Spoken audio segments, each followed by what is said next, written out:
옆에 분하고 인사 나누겠습니다. 예수님의 이름으로 축복합니다. 볼륨 좀 더 올려주세요. 마음을 담아서 진심으로 축복하는 우리 모두가 되길 주 이름으로 축복합니다. 할렐루야. 네, 바꿔주세요. 제 마음을 비울 수 있게. 오늘 설교의 제목은 부흥하라 비우라 라는 말입니다. 따라하겠습니다. 부흥하라 비우라. 자, 부흥하라 라고 말하면서 옆 사람 바르면서 비우라. 시작. 부흥하라 비우라. 비우라. 할렐루야. 바꿔주세요.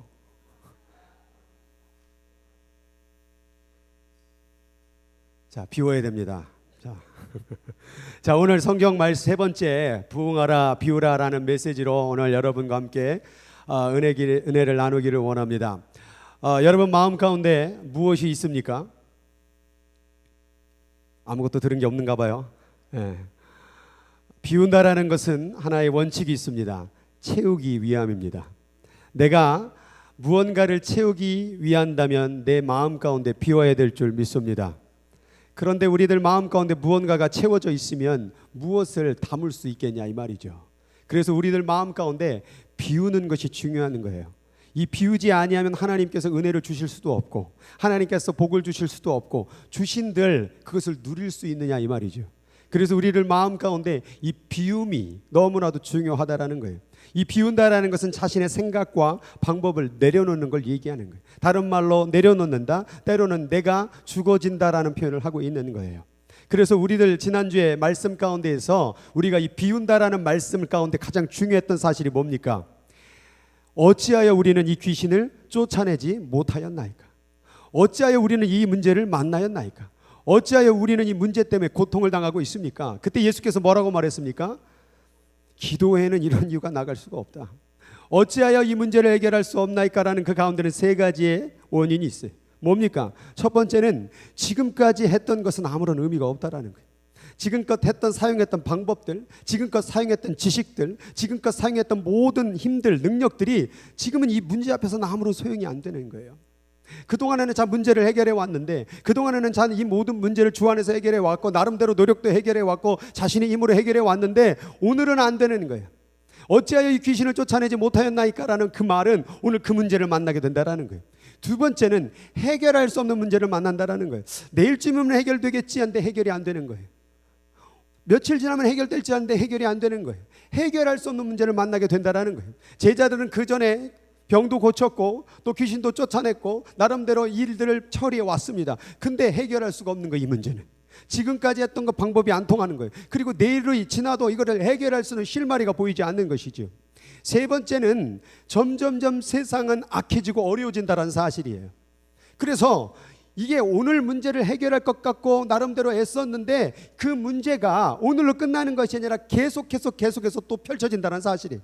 그래서 어찌하여 우리는 귀신을 쫓아내지 못하였나이까? 라는 이 세 가지 속에 지금껏으로는 안 되고 해결할 수 없는 문제를 만나고 세상은 점점 더 악해지고 어려워지고 있다는 이 세 가지 사실. 그렇기 때문에 우리는 이 세상 가운데 내 방법이 안 되는구나, 내 생각으로는 안 되는구나, 내 능력으로는 안 되는구나, 이걸 빨리 될 수 있으면 아주 빨리 깨닫는 게 중요한 줄 믿으시기 바랍니다. 늦게 깨달을수록 여러분 마음과 몸만 고생인 거예요. 나는 하루빨리 우리 신앙생활을 시작하기를 원하는 분들은 난 안 되는구나, 따라하겠습니다. 난 안 되는구나. 이게 부정적 요소가 아니라 더 긍정적으로 하나님의 신앙의 힘을 의지하기 위해서 이 말을 고백하는 거예요. 난 뭘 해도 안 되는 거예요. 오늘 할 수 있을 것 같은 여러분의 마음 그거 내려놓으세요. 나는 감당할 수 있을 것 같은 그 마음 내려놓으세요. 그게 교만인 거예요. 신앙의 시작은 비움이에요. 나는 안 되는구나, 나는 할 수가 없구나, 그게 중요하다라는 거예요. 그래서 지난번에 예수께서 킹제임스 버전은 거기는 금식과 기도 외에는 이런 이유가 나갈 수 없다라고 말했듯이 이 금식이라는 것은 비우는 거예요. 세상 방법을 내려놓는 거예요. 세상 방법을 비우게 되는 것이죠. 그리고 기도라는 것은 하나님의 방법을 채우는 걸 얘기하는 거예요.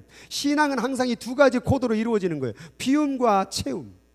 나의 방법과 생각을 내려놓고 하나님의 방법을 채우는 이 두 가지 방법 외에는 다른 이유가 나갈 수가 없다는. 하나님 나 이 문제 만나 너무 고통스러워요. 하나님 이 문제 만나서 너무 괴로워요. 하나님 이 문제 만나서 어떻게 할 수가 없어요. 그럴 때 말하는 거예요. 기도와 금식 외에는, 금식과 기도 외에는, 비우고 채움 없이는 이 모든 것에 방법이 없다라고 말하고 있는 거예요. 그래서 우리들 마음 가운데 신앙을 시작하길 원하고 하나님의 은혜를 체험하길 원한다면 이 비우는 사건, 이것이 우리들에게 필요하다라는 거예요. 그런데 문제는 비우라고 그러면 어떻게 쉽게 비워지던가요? 이게 또 안 돼요. 안 돼요. 그런데 이 비움 가운데 가장 도움을 주는 그 도구가 있어요. 그게 무엇입니까? 그게 고난이에요. 고난밖에는 이 비움을 적극 활용할 수 있는 도구가 없어요. 이 고난 외에는 아무리 비우려고도 안 비워져요. 고난을 만나야 비워지는 거예요. 고난을 만나야 내 마음이 비워지는 거예요. 내 마음이 깨지는 거예요. 내가 죽어지는 거예요. 고난 외에 어떤 것이 나를 죽일 수 있겠습니까? 고난 외에 어떤 것이 내 마음을 비울 수 있겠습니까? 비움은 바로 고난을 통하여 온다라는 거예요. 그래서 우리는 이 고난이라는 것을 만날 때에, 문제라는 것을 만날 때 그것이 불평하는 도구, 열받는 도구, 화나는 도구가 아니라 비움으로 말미암아 하나님의 은혜를 체험할 수 있는 시간이 왔구나. 그래서 고난은 은혜를 체험할 수 있는 절호의 기회인 줄 믿으시기 바랍니다. 그 기회를 놓치지 마세요.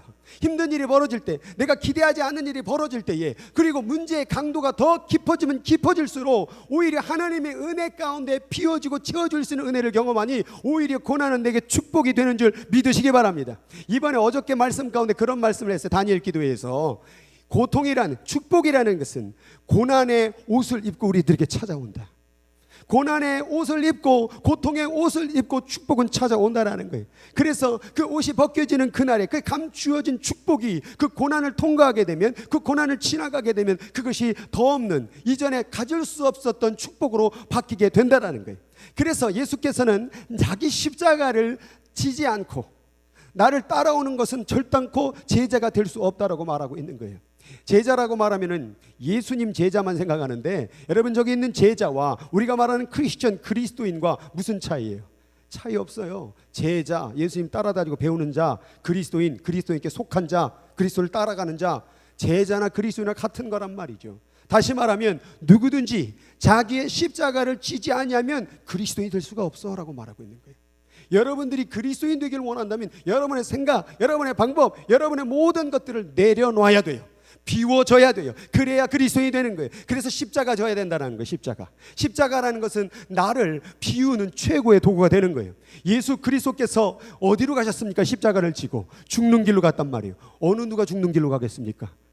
예수 그리스도는 그 자신이 원하는 길로 간 것이 아니라 십자가로 죽어지는 길로 갔다는, 비움의 길로 갔다라는 거예요. 그런데 그 십자가의 길이 비움으로 끝났습니까? 아닙니다. 십자가를 통하여 부활을 주셨습니다. 십자가를 통하여 하나님의 영광을 체험하게 하셨습니다. 그러니까 십자가는 고통을 주는 길이 아니라 고통을 가장한 그 뒤에 있는 놀라운 축복을, 영광을, 부활을 주셨다라는 거예요. 그래서 십자가는 고통만을 얘기하는 것이 아니라, 비움만을 얘기하는 것이 아니라 체험도 얘기하고 있다라는 사실이에요. 그래서 우리가 십자가를 져야 돼요. 비우고 채워지는구나. 그냥 채워지는 게 아니에요. 이 컵에 이미 차여져 있으면 다른 것을 집어넣을 수가 없습니다. 이 속의 것을 완전히 빼어내지 아니하면 하나님의 축복과 체험을 경험할 수가 없는 것입니다. 우리 모두 다 십자가를 지어서 비움과 비움을 통하여서 체험을 경험할 수 있는 여기는 모든 이들에게 주의 이름으로 축복을 드립니다.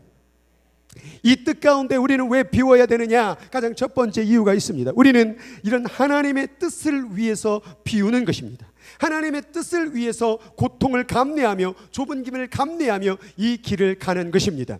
갈라디아 1장 4절 같이 읽겠습니다. 그리스도께서 하나님 곧 우리 아버지의 뜻을 따라 이 악한 세대에서 우리를 건지시려고 우리를 죄를 대속하기 위하여 자기 몸을 주셨으니. 여러분, 예수님께서 자기의 몸을 줄이는 비움의 길을 왜 가셨습니까? 그것이 아버지의 뜻이기 때문에 그런 거예요. 내가 왜 하나님을 믿으면서 고통의 길을 가야 됩니까? 때로는 왜 손해보는 길을 가야 됩니까? 때로는 내가 왜 그 사람 때문에 마음이 아파야 됩니까? 그것이 바로 아버지의 뜻이기 때문에. 아버지의 뜻이 그 사람과 싸우고 그 사람을 무너뜨리고 그 사람을 짓밟는 건 아버지의 뜻이 아닙니다. 예수님이 그렇게 세상에 오셨다면 이 세상 가운데 모든 검과 심판으로 다스릴 것입니다. 그러나 내가 이 땅에 온 것은 세상을 심판하려 하심이 아니요 세상을 구원하려 하심이라.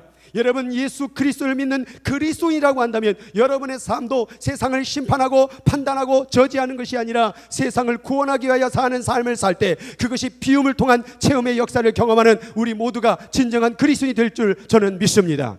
그래서 우리는 이 아버지의 뜻 때문에, 주님, 나는 왜 이 길 가야 되나요? 주님, 나는 왜 손해를 보러 가야 되나요? 주님, 나는 왜 아파야 되나요? 그것이 아버지의 뜻이라고 한다면, 하나님, 내가 그냥 차라리 집에서 혼자 예배드리면 이런 고생 안 할 텐데 내가 이 교회에 왜 나와갖고 아픔을 당해야 돼요? 저 사람을 왜 만나서 내가 아픔을 당해야 돼요? 그것이 아버지의 뜻이기 때문에, 여러분, 아픈 사람, 괴로운 사람, 상처 주는 사람을 만났습니까? 바로 당신을 통하여 그 상처와 아픔을 위로해라고 보내준 줄 믿으시기 바랍니다. 저 같은 원수가 내게 나타나는 거, 그 원수는요, 어딜 가나 맨날 원수짓 노릇한단 말이에요. 그러니까 당신을 만나겠다면 그 원수 좀 천사로 바꿔주거라.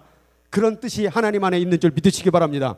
왜 그러세요? 대답을 점점 줄어드는 것 같은데 원수를 절대 천사로 바꾸고 싶지 않습니까? 여러분, 하나님의 뜻이라고 한다면, 하나님 아버지께서 자기 아들을 이 땅 가운데 보내시면서 예수께서 이 땅에 오셨을 때 세상 사람들이 다 뭡니까? 원수예요, 원수.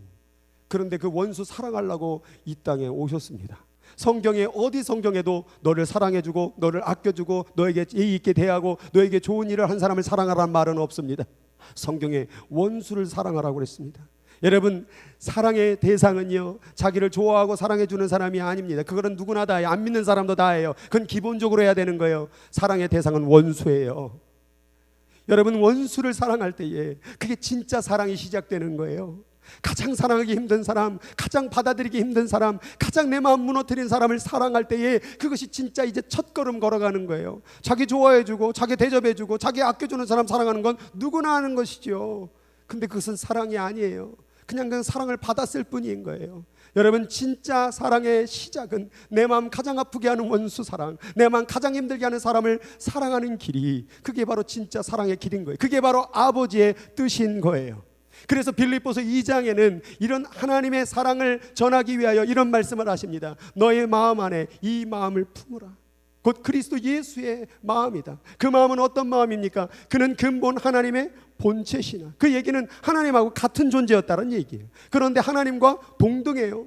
하나님이 아버지고 그가 아들이라고 할지라도 그는 동일하게 삼위일체의 하나님이었다는 얘기예요. 동등하다는 겁니다. 하나님 아버지와 예수 그리스도가 동등한 위치에 있는 거예요. 그런데 그것을 취할 것을 여기지 아니하시고 오히려 자기를 비웠다.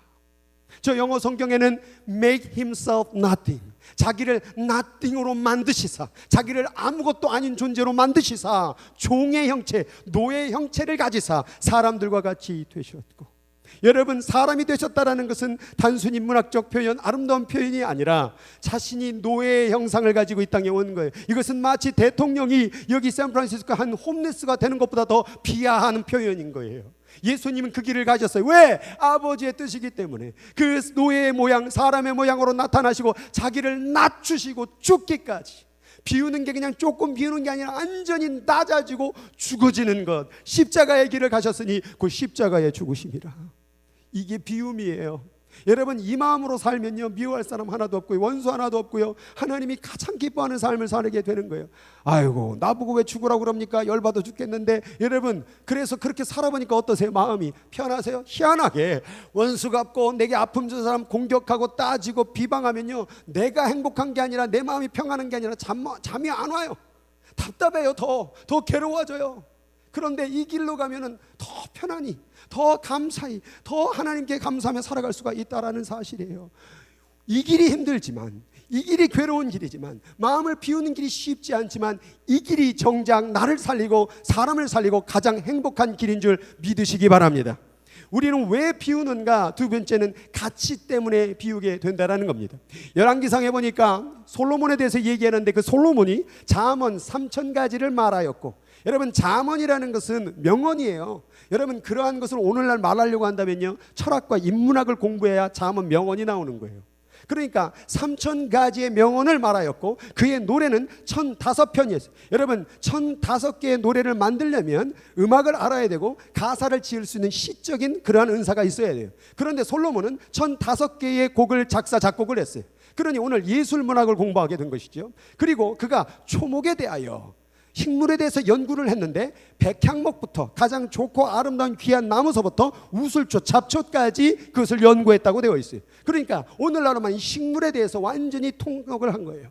그 다음에 짐승, 육지에 있는 짐승과 그 다음에 새, 조류, 그리고 기어다니는 것은 당시에 파충류를 얘기할 뱀들, 이런 파충류 종류에 대해서 연구했고, 그 다음에 물고기, 어류에 대해서 공부했다라는 거예요. 이걸 총 정리해 보니까 철학과 인문학과 예술학, 음악, 시, 자연과학, 식물, 동물, 조류, 파충류, 어류까지 다 섭렵했던 지혜를 가진 자가 누구냐? 그게 솔로몬이었어요. 지혜적으로 누굴 따라갈 수가 없어요. 그래서 여기서 끝나는 것이 아니라 그 다음 나오는 거예요. 나는 여러 가지 큰 일을 성취했다. 니들 꿈 있지? 나도 꿈을 이루었는데 궁전, 기본적으로 궁전. 내 집은 궁전이다. 그리고 포도원을 만들어 보았다. 여러분 포도 따먹으려고 포도원 만들어 본 적 있어요? 포도원을 만들었고 정원을 만들었고 과수원을 만들었고 그 과일나무를 심어서 따다 먹은 거예요. 나무들이 자랄 수 있는 숲에 물을 대려고 뭘 만들었냐면 개인 저수지가 있었습니다.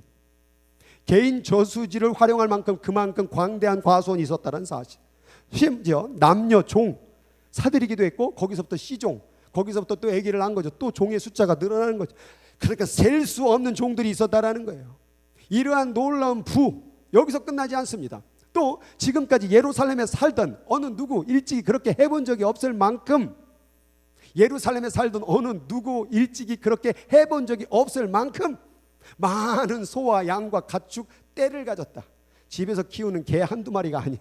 수많은 동물들을 키웠단 말이에요. 먹기 위해서 소를 키우고 그 양털 옷을 입기 위해서 양을 키우고 수많은 가축들, 또 은, 금, 가지고 있는 모든 보물, 그리고 심지어 남녀 가수들 노래 좀 들으려고 가수 부르는 거예요.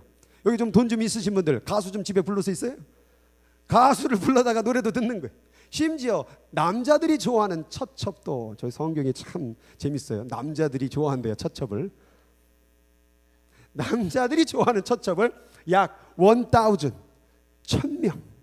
1000명의 아내들이 있었다라는 것입니다. 그런데 이 전도서의 후반부 2장에 보니까 뭐라고 말하냐면, 그래서 나는 스스로에게 물었다. 뭐라고 물었냐? 어리석은 사람이 겪을 운명도 나도 겪을 터인데 무엇을 더 바라고 왜 내가 지혜를 더 얻으려고 애썼는가? 이 얘기가 뭡니까?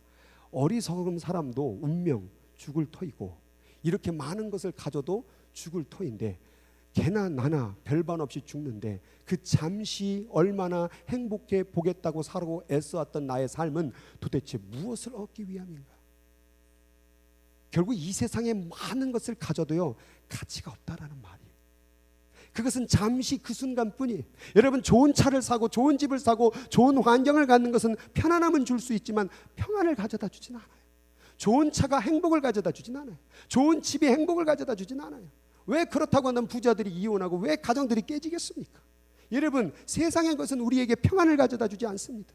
평안함으로 착각하지 마세요. 그래서 우리들 이 솔로몬을 보면요 우리의 꿈을 다 이룬 거예요. 뭐 직장, 사업, 뭐 부의 끝, 지혜의 끝 다 가본 사람이 말한 거예요. 별반 인생이라는 것이 없다. 너희들이 이 세상에 있는 것은 다 가치가 없더라. 내가 다 해봤다 이 말이에요. 그게 가치가 있는 것이 아니라 뭐 때문에 이렇게 열심히 일하고 뭐 때문에 이렇게 가지려고 하고 뭐 때문에 그렇게 누리려고 했는데 그게 가치가 없더라라고 말하는 거예요. 그래서 예수님은 가치에 대해서 얘기할 때 마태복음 13장 44절을 얘기하는데 같이 읽겠습니다. 시작.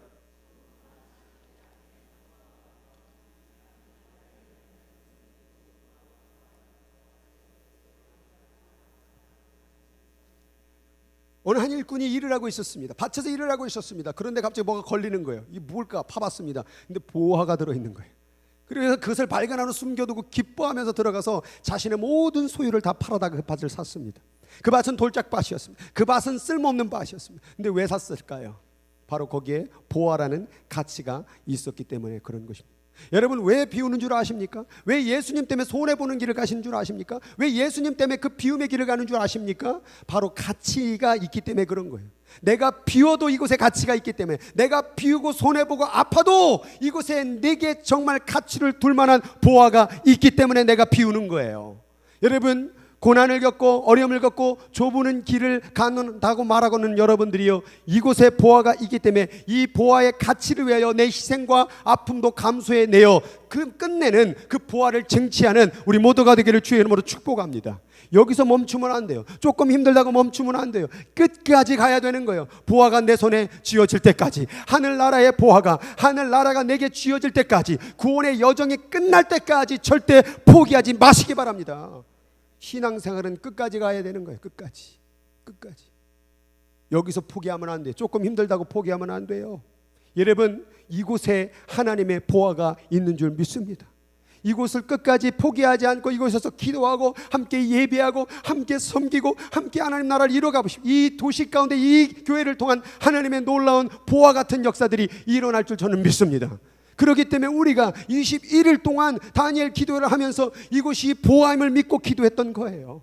이 보화를 조금 어렵다고, 고난 왔다고 비우는 시간이 왔는데, 이제 채울 시간이 왔는데 왜 포기하냐 이 말이에요. 절대 포기하지 말고 이 길 끝까지 갔으면 좋겠습니다. 자, 오늘 비울 일이 많은데 이제 안 넘어가네. 자, 다음 게 안 넘어갑니다.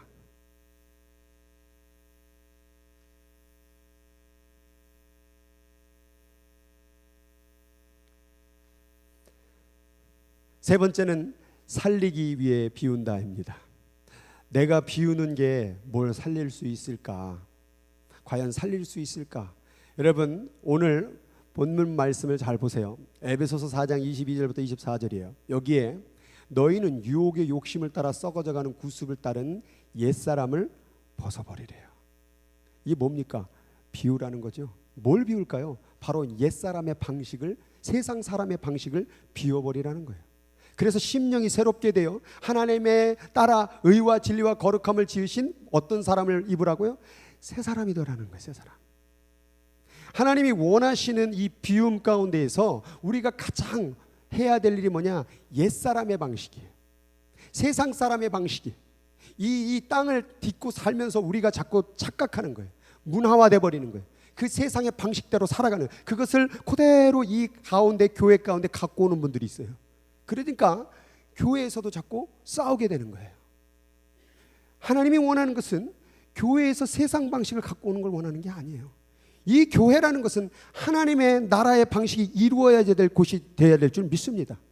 여러분, 세상의 법률 사전을 보면 뭐 헌법 1항 뭐 1조 몇 항 수 없는 법 이만큼 될 겁니다. 그런데요, 하나님 나라의 법은 간단합니다. 딱 두 가지밖에 없어요. 하늘나라의 법 뭡니까? 주 너의 하나님을 사랑하고 내 이웃을 내 몸과 같이 사랑하라예요. 이게 하나님 나라의 방식이에요. 이게 하나님 나라의 법이에요. 교회 안엔 이것만 있으면 돼요. 그런데 이게 없이 엉뚱한 걸 갖고 들어오는 거예요. 세상의 방식으로. 세상의 방식이 뭡니까? 다른 사람을 눌러서라도, 다른 사람을 망하게 하더라도 내가 올라가야 되는 거예요. 다른 사람 걸 빼앗더라도 내가 가져야 되는 게 세상 방식이에요. 거짓말을 해서라도. 여러분, 그게 세상의 방식인 거예요. 그래서 이 세상 방식을 완전히 내려놓지 못하면 우리는 하나님의 새로움의 그 은혜를 경험할 수가 없다라는 거예요. 자, 그럼 새로움을 경험하는 게 뭘까라고 말할 때에 여기 보니까 후반부 보니까 그런즉이란 말이 있어요. 그 얘기는 결론이란 얘기예요. 너가 새 사람을 입어라. 그런즉 새 사람을 입고 싶으냐? 그럼 이렇게 살아야 돼 라고 말하고 있어요. 그럼 새 사람 비우고 새 사람을 입는 게 뭡니까? 보니까 거짓을 버리고 그 이웃과 더불어 참된 것을 말하고, 뭔가 대단한 게 아니에요. 거짓말하지 말고 참된 거 말하고, 분내어도 죄를 짓지 말고, 해가 지도록 붐을 품지 말고, 마귀에게 틈을 주지 마라. 승질내지 마라. 화내지 마라. 도둑질하지 말고, 가난한 자들에게 구제하고, 선한 일 하고, 더러운 말 좀 하지 말고, 그리고 선한 말을 하여 듣는 자들에게 은혜를 끼치게 하라. 새 사람이 된다라는 건, 비우고 채운다라는 것은 뭔가 어마어마한 그런 어떤 하늘나라의 계명을 이루는 게 아니에요. 입 조심하고, 다른 사람 무너뜨리지 말고, 다른 사람 세워주고, 선한 말하고, 은혜 끼친 말하고, 거짓말하지 말고, 참된 것 말하고. 이게 뭡니까? 이게 바로 새 사람, 하늘나라를 사는 방식이라는 거예요. 그런데 왜 교회에 와서 이렇게 사냐 이 말이에요. 이건 세상 사람 방식이잖아요. 우리는 이렇게 살 수가 없다라는 거예요. 그 다음 나오는 게 하나님의 성령을 근심하게 하지 말라. 갑자기 선한 말하고 이런 비방하지 말라. 이런 게 하나님의 성령을 근심하게 하는 거래요. 그래서 구원의 날까지 계속해서 우리는 이걸 지켜야 된대요. 그 다음 나오는 게 모든 악독과 노함과 분냄과 떠드는 것과 비방하는 것과 악의와 함께 버려라. 뭔가 대단한 계명을 말하는 것이 아니라 악독과 노함과 분내고 험담하고 비방하고 악의와 함께 다 버려버리래요. 옛사람의 방식을 버리래요. 이게 버리는 거래요.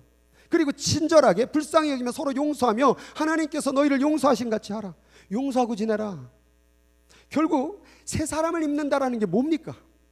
그것은 하나님 나라의 방식으로 사는 걸 얘기하는데, 하나님 나라의 방식이 결국 뭡니까? 지금 다 뭐에 대한 얘기예요? 사람과 어떻게 관계하며 살아야 될 것을 얘기하고 있는 거예요. 내가 만나는 사람, 나하고 관계가 지내는 사람하고 어떻게 살아가고 있느냐를 묻고 있는 거예요. 새 사람을 잊기를 원한다고, 비우고 체험의 역사를 경험하기를 원한다면 우리는 이 사람의 관계를 똑바로 해야 될 줄 믿습니다. 그래서 골로새서로 또 넘어가니까 똑같은 말이 나와요. 옛사람과 새사람을 입으래요. 그리고서는 이 말이 또 나와요. 그러므로라고 또 나오죠. 그리고 뭐라고 나옵니까? 너희는 하나님이 택하사 거룩하고 사랑받는 자처럼 긍휼과 자비와 겸손과 온유와 오래 참음을 옷 입고, 누구에게 불만이 있거든 서로 뭐하고 용납하고, 서로 용서하고, 주께서 너희를 용서하신 것 같이 너희도 그리하고. 그리고 여기 골로새서는 하나 더 붙였어요. 이 모든 것 위에 사랑을 더하라. 그러니까 지금 에베소서도 그렇고 골로새서도 그렇고 옛사람을 버리고 새사람을 입으라는 말은 이 모든 내가 하는 일 위에 하나님의 사랑을 더하라 그 말이에요. 비우고 채우는 길은 사랑을 더하는 길을 얘기하는 거예요. 세상의 방식, 세상의 방법, 세상의 경험, 그 모든 것을 내려놓고 하나님 나라의 법으로, 하나님 나라의 방식으로 한번 살아보라는 거예요. 여러분, 세상의 방식, 세상은 결국 여러분들이 무엇을 가졌다, 무엇을 누렸다, 그 모든 것은요 점점점 악을 저지르는 거예요. 이 세상을 그런 말을 해요. 살기만 해도 죄 짓는다고. 여러분, 숨만 쉬어도 죄예요. 여러분, 한 명당 이산화탄소 발생률이 뭡니까? 그 발생률로 인하여 오존층이 파괴되고 있어요. 심지어 여러분, 이거 이산화탄소를 증가시키는 원인 중에 하나가 뭔지 아십니까? 자동차도 있지만 또 하나 충격적인 게 있어요. 뭔지 아십니까? 스테이크예요. 고기예요, 고기. 여러분, 소와 돼지의 가축량을 늘리게 되면 이산화탄소의 양이 증가하게 되고, 그리고 그 배설물로 인하여 땅과 수없는 것들이 오염됩니다. 그런데 그 배설물들이 오히려 거름되는 게 아니라고 말하지만, 그 가축을 키우는 자들이 수없는 항생제를 그들에게 막 매침 주사를 놓습니다. 왜? 병 걸리지 말고 빨리빨리 자라서 빨리 먹기라고. 그런데 그들이 항생제를 먹고 배출하게 되면 그게 어디로 갑니까? 세상으로, 땅으로 흘러가는 거예요. 땅으로 흘러가면 그 항생제 성분이 담아져 있는 지하수, 그 물들이 결국 다 어디로 흘러갑니까? 다 돌고 도는 거예요. 바다로 흘러가고. 그러니까 고기 한 점 먹는 게 죄입니다. 고기를 더 먹겠다고. 오늘날의 병, 죄송합니다, 심장병, 당뇨병, 뭐 심혈질환, 그 다 뭡니까? 1인분 양만 먹어야 되는데 혼자서 2인분 양, 3인분 양을 하루에 3끼만 드시면 되는데 5끼를 드셔버리는 양을, 그게 죄라는 거예요. 지구를 파괴하고 있다라는 거예요. 많이 먹는 것도 죄라, 숨만 쉬어도 죄다 이 말이에요. 사업을 잘 되기를 원하고 기도를 많이 하시죠. 여러분, 세탁업소를 하고 있습니다. 동종업계 가운데 세탁소 내가 잘 됩니다. 그 얘기는 뭡니까? 지금 딴 사람은 안 되고 있다는 얘기예요. 당신 때문에 그 사업이 망했습니다. 델리를 잘하기를 원하고 샌드위치 가게를 잘하기를 원합니까? 또 어떤 분들은 또 직장에 들어갑니다. 열심히 노력해갖고 제가 어디에 들어갔습니다. 당신 때문에 누구 떨어졌습니다. 그 사람이 우리 교인일 수도 있습니다. 우리는 무언가 잘 됐다고 말하는데, 이 세상은요 뭐가 잘 되는 게 누군가 안 되게 만드는 구조로 되어 있는 거예요. 그것을 신학적 용어로 systematic evil이라고 말해요. 그게 뭐냐, 구조 악한이래. 구조 악. 그냥 이 세상의 구조 안에서 살면요 그냥 악을 저지를 수밖에 없는 구조가 세상의 구조라는 거예요. 그러니까 이런 세상의 방식을 금식하지 아니하면, 비우지 아니하면 하나님의 은혜를 경험할 수가 없다라고 말하고 있는 거예요. 부흥은 없다라고 말하는 거예요. 그러니까 우리들 마음 가운데 이 비워진 그릇, 그래서 마음이 더럽고, 여러분 그릇 가운데 똥이 묻어 있습니다. 그런데 거기다가, 오늘 자꾸 똥 얘기가 자꾸 나오는데, 묻어 있는데 거기다 새로운 음식을 준들 다 버리는 거예요. 그러니까 여러분들이 비워지고 깨끗해지지 아니하면 하나님의 은혜가 아무리 커도 아무런 소용이 없는 거예요. 그러니까 옛사람의 방식, 세상의 방식, 남을 헐뜯고 비방하고 무너뜨리는, 내가 잘 되는 방식, 다른 사람과 경쟁해서 자기가 잘 되고 다른 사람 무너뜨리는 이 세상의 방식을 내려놓지 아니하면, 옛사람의 방식을 벌어놓지 아니하면 결단코 새 은혜 부흥은 없다라고 말하고 있는 것입니다. 그래서 이사야서 58장 가운데 내가 기뻐하는 금식은 이라고 나와 있어요. 그동안에 한국 교회 가운데 많은 분들이 금식을 왜 해왔습니까? 우리 자식 잘 되게 하려고, 내가 잘 되려고, 내 인생 잘 되려고, 내 사업 잘 되게 하려고, 어디 직장 들어가려고. 그런데 성경에 말하는 기뻐하는 금식이 뭐래요? 흉박한 결박을 풀어주며 멍에의 줄을 끌어주며 압제당한 자를 자유케 하며 모든 멍에를 꺾는 것이 아니겠느냐. 줄인 자에게 양식 나눠주고 유리하는 자에게 빈집을 내주고 헐벗은 자에게 입혀주고, 그 골육 친척을 피하여 왜 숨냐? 도움이 필요한 친척들이 있는데 왜 숨냐? 이건 하나님 나라의 금식이거든요. 근데 그 금식이 그동안에 날 위해서 했어요. 내 사업 잘 되게 해주고, 내 인생 잘 되게 해주고, 내 모든 것 잘 되게 하려고 금식을 했다 이 말이에요. 그런데 성경의 금식은, 성경의 비움은, 성경의 고난은 뭡니까? 다른 사람 살리게 해주려고, 내가 희생하더라도 너가 살아라. 내가 좀 덜 먹더라도 너가 더 먹어라. 내가 덜 입더라도 너가 입어라. 이게 바로 하나님 나라의 방식이요, 성경의 방식이요, 하나님의 체험의 방식이라는 거예요. 근데 어느덧 우리가 이 땅을 살다 보니까 세상 방식이 가득 차들어 있다. 그러니 하나님이 어떻게 회복을 주냐 이 말이에요. 어떻게 하나님이 치유를 주냐 이 말이에요. 어떻게 하나님이 부흥을 허락해 주시냐 이 말이에요. 세상 방식으로는 부흥은 없습니다. 나의 방식으로는 부흥이 없습니다. 이 옛사람의 방식을 완전히 끊어내지 아니하면 하나님의 놀랍고 강력한 부흥을 경험할 수 없다는 사실을 안다고 한다면 오늘이라도, 바로 지금이라도 그 옛사람의 방식, 세상의 방식을 완전히 내려놓는 우리 모두가 되기를 주 여러분 축복합니다. 마지막 네 번째는 뭐냐? 살고 살리기 위해서 비우는 거예요. 여러분, 흔히들 비우라고 하니까 오늘 굉장히 기분이 안 좋으신 것 같아요. 표정이 벌써 그냥 막 눈 딱 감고 나는 아니다, 난 싫다, 너나 혼자 비워라, 나는 지금 살만하다 그러고 말해요. 여러분, 비우라고 말하는 것은 여러분 다른 사람만 살리는 게 아닙니다. 여러분도 살리기 위해서 비우는 거예요. 여러분, 그 세상 것 지금 마음속에 다 담고 있으면 살릴 것 같아요? 그게? 그 미움 가득 참고 그 거짓 가득 채우고 그 세상에 돈과 물질과 명예와 권력 다 채워놓으면 그게 당신을 살릴 것 같아요? 살릴 수 없습니다. 이번에 단일 기도를 하면서 제가 이 간증하는 사람들의 얼굴을 봤어요. 그 간증하는 사람들의 공통점이 뭡니까? 세상에서 잃어버려서 어떤 분은 남편 살해당하고, 어떤 분은 자녀가 고칠 수 없는 병에 걸려버리고, 세계 100명밖에 걸리는 희귀병에 걸려버리고, 그런데 결국은 다 뭡니까? 하나님으로 말미암아 기뻐하고 있다라는 거예요. 특별히 이번에 현 집사님, 가수 현 집사님을 봤는데, 저기 뒤에 있는 현이 아니라 가수 현인데, 그 가수 현이 말하고 있어요. 처음에 점점점 10명, 100명, 300명, 500명, 800명의 아이를 섬기고 있다. 이번에 1000명으로 하는 거 뭐 깜짝 놀랐습니다. 그런데 그 얼굴이 어때 보여요? 너무 기뻐 보이고 감사해 보이고 행복해 보이지 않습니까? 그런데 뉴스에 나오는 대기업 사장님들, 나오는 그 분들의 얼굴은 어떻게 보이십니까? 기뻐 보이시던가요? 항상 뭐가 고민이 있어 보이고 뭐가 무거워 보이지 않습니까? 다 가졌잖아요. 다 누렸잖아요. 거의 1등에 가까운 부자잖아요. 근데 왜 이렇게 얼굴빛이 아름답지 못하냐 이 말이죠. 이것은 세상의 것으로는 우리를 기쁨으로, 복으로 갈 수 없다라는 걸 얘기하고 있는 거예요. 이미 가진 자들을 보았잖아요. 역사 가운데서 한국의 수많은 조선시대, 고려시대 가운데 권력을 추구했던 자들의 최후의 종말을 우리는 보았잖아요. 성경 가운데서 이거 보세요. 여기서 권력, 왕들의 이야기, 열왕기 상하, 역대 상하 다 보세요. 왕들의 이야기거든요. 왕이라는 건 뭐예요? 다 가졌다 이 말이에요. 부도, 권력도, 명예도, 쾌락도 다 왕처럼 누릴 수 있게 된 거예요. 그런데 이들이 행복하던가요?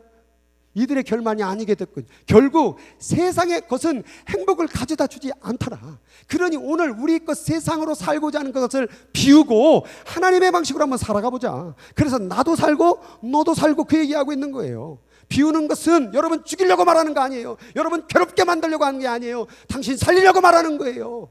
그러니 비우는 길을 가기를 원합니다. 여러분, 팔복을 보면 이것을 정확하게 알 수 있어요.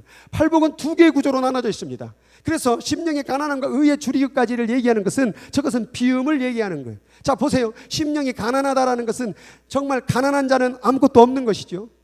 그 아무것도 없는 상태의 비움을 얘기하고 있는 거예요. 애통하는 자는 왜 울까요? 이미 가진 것이 없는 것이죠. 아무것도 자기의 해결책이 없는 것이죠. 그러니 애통한 것이죠. 온유하다는 것은 원어적으로 뭐라고 말했습니까? 날뛰는 야생마가 조련사를 만나서 채찍을 맞아서 얌전하게 된 모습을 얘기하고 있죠. 자기가 가고 싶은 길, 자기가 원하던 길을 다 내려놓고 하나님의 조련에 의해서 얌전하게 있는 모습이 바로 온유함, 내려놓음이죠. 또 의에 줄이고 목마른 자, 이것은 하나님의 의만 바라고 있는 목마름, 그 비움의 모습이 아니겠습니까? 그래서 이 전반부의 구조를 볼 때에 이것이 바로 비움이라는 거예요. 그런데 이 비움이라고 얘기하면서 하나님 뭐라고 말합니까? 심령이 가난한 자는, 비운 자는 뭐래요? 복이 있나니. 애통하는 자, 온유하는 자, 의에 줄이고 목마른 자, 고통의 길을 가는 자, 고난의 길을 가는 자, 마음을 비우는 자, 손해배를 가는 자, 희생하는 자, 그건 뭐래요? 복이 있다라고 말하고 있는 거예요. 그리고 국률이 여기는 자, 마음이 이거 화평케 하는 자, 보세요. 이것은 무엇이냐? 체험을 얘기하는 거예요. 비워놨더니 하나님이 채우셨죠? 그랬더니 국률이 여기고 있어요. 그 사람 살리고 있는 거예요. 마음이 청결한 자는 뭡니까? 여러분, 주위 여러분 친구 가운데 마음이 청결한 자를 만나보세요. 어때서 기분이? 기분이 더럽습니까? 왜 표정이 이러세요? 여러분, 내가 믿고 있는 친구가 마음이 청결해요. 그 사람 만나면요, 여러분, 제가 예전에 학교 다닐 때 친구 하나가 있었는데, 우리들 이렇게 가잖아요. 집에 가잖아요. 그럼 신호등이 딱 빨간불 들어오잖아요. 그럼 가만히 있는 애들 있어요. 꼭 그런 애들. 야, 너 왜 안 가냐? 난 이걸 지켜야 되거든. 그때 왠지 제가 걔의 친구가 된 게 기분이 되게 좋더라고요. 뭐 어떤 애들은 막 뭐라고 할지 모르겠지만 신앙의 눈으로 볼 때 뭔가 그런 거 하나로 지켜나가는 모습을 볼 때 너무 기분이 좋더라고요. 마음이 청결한 자를 보고, 마음이 청결한 자와 같이 일해 보셨습니까? 마음이 청결한 자가 함께 교제를 나눠 보셨습니까? 얼마나 기분이 좋은지 몰라요. 그런데 마음이 더러운 사람하고 만나면 기분이 참 더럽습니다. 여러분, 주위에 있는 사람들이 여러분 마음 가운데 이 사람 정말 청결한 사람인지 한번 보세요. 나는 그런 사람 없는데, 그럼 여러분이 청결한 사람이 되어서 그 사람이 그런 기쁨을 나눠줬으면 좋겠습니다. 결국 청결한 것도 누군가에게 도움을 주는 것이지요. 또 화평케 하는 것도 누군가에게 그 체험으로 은혜를 나누고 있는 것이죠. 의를 위하여 박해를 받으면서까지 산다고 한다면 이 얼마나 아름다운 모습이냐 이 말이죠. 이 팔복이라는 게 결국 비움고 고통하는 이 자리가 힘든 것뿐만 아니라 이것도 복된 자리요. 그리고 비움으로 말미암아 채워서 누군가를 살리고 있는 이 시간도 뭐란 얘기예요? 복된 자리라고 얘기하고 있는 거예요. 그러니 고난 당할 때, 손해 당할 때, 아픔 당할 때, 배신 당할 때, 좀 쓴소리 들을 때에 그 시간도 복이요. 또한 그 복의 시간을 넘어가며 말미암아 또 누군가를 나눠주고 내 것을 누군가에게 도와주고 이 시간도 복이요. 그래서 예수님은 그 십자가를 지고 그 한 걸음 한 걸음 떼시면서 피를 흘리며 눈물에 땀방울을 흘리며 그 길을 가는 길도 복이요. 그 십자가에 죽은 것도 복이요. 부활한 것도 복이요. 고난도 복이요. 하나님 안에 그 모든 걸 채워진 것도 복이요. 그러니 우리는 비워지는 시간을 원망하지 말고, 아픈 시간을 원망하지 말고, 희생당하고 괴로움당하는 시간을 원망하지 말고 그 시간을 복으로 만들어낼 수 있는 신앙의 실력자들 되길 바랍니다. 그래서 저는 목회를 하며 가정을 꾸려가며 고난이 오게 되면 아이고 또 이제 또 비우는 시간이 왔구나, 또 축복을 누릴 수 있는 체험의 시간이 왔구나, 그 시간이 온 거예요. 얼마나 좋습니까? 여러분, 고난을 당하면요, 어려움을 당하면요, 기도해 보셨습니까? 기도가 얼마나 잘 되는지 몰라요. 전 그렇던데요. 여러분, 고난이 없고 어려움이 없는 사람이 기도하면요, 다 뜬구름 잡는 기도를 해요. 그런데 진짜 고난이 있으면요, 그 고난을 부여잡고 기도를 하면요, 마음이 진실해져요. 심령이 가난해야 돼요. 애통해야 돼요. 그리고 내가 하고 싶은 방법을 다 끊어지는 온유함이 나타나요. 그리고 하나님밖에 방법이 없다는 의에 줄이고 목마름이 생겨나는 거예요. 이게 복이 아니고 뭐겠어요 말이에요. 여러분 상황 가운데 여러분 마음 아프게 하는 사람, 힘들게 하는 사람, 힘든 환경, 어려운 일이 있습니까? 복인 줄 믿으시기 바랍니다. 그래서 원수를 사랑하는 거예요. 남을 원수를 왜 사랑? 아니에요. 여러분, 원수를 사랑하는 게 그게 복 자체인 줄 믿으시기 바랍니다. 우리 원수를 사랑한다, 아픔을 사랑한다, 괴로움을 사랑한다, 이건 복이다라고 말하고 있는 거예요. 그래서 회개라는 게 뭡니까? 지난번 얘기했어요. 메타노이아. 그동안에 살았던 옛 방식 완전히 때려 부시지 아니하면 하나님의 은혜를 담을 수가 없다 그 말이에요. 여러분, 그릇이 깨졌거나 그릇이 더러움이 묻었거나 그런 아무리 하나님의 은혜가 부은들 담을 수가 없는 것입니다. 그래서 이전에 살았던 옛 방식, 남을 비난하고 미워하고 원수 만들고 거짓말하고 정말 험담하고 다른 사람의 인생 가운데 친절함을 대하지 못하고 그 모든 것을 때려 부시지 아니하면 하나님의 은혜를 주은들 아무런 소용이 없다라는 거예요. 그래서 부흥하기를 원한다고 한다면, 다시 살아나기를 원한다고 한다면 옛사람의 방식을 완전히 예수 이름으로 끊어내야 될 줄 믿습니다. 끊어내지 않으면 하나님의 은혜는 아무런 소용이 없게 되는 것입니다. 그래서 부흥이라는 것을 얘기할 때 revival, 다시 사는 걸 얘기하는 거예요. 다시 산다라는 건 뭐냐면 지금까지 살았던 방식은 산 게 아니라는 거예요. 그동안에 살았던 삶은 죽었다 이 말이에요. 다시 살고 싶습니까? 이전의 삶을 끝내야 됩니다.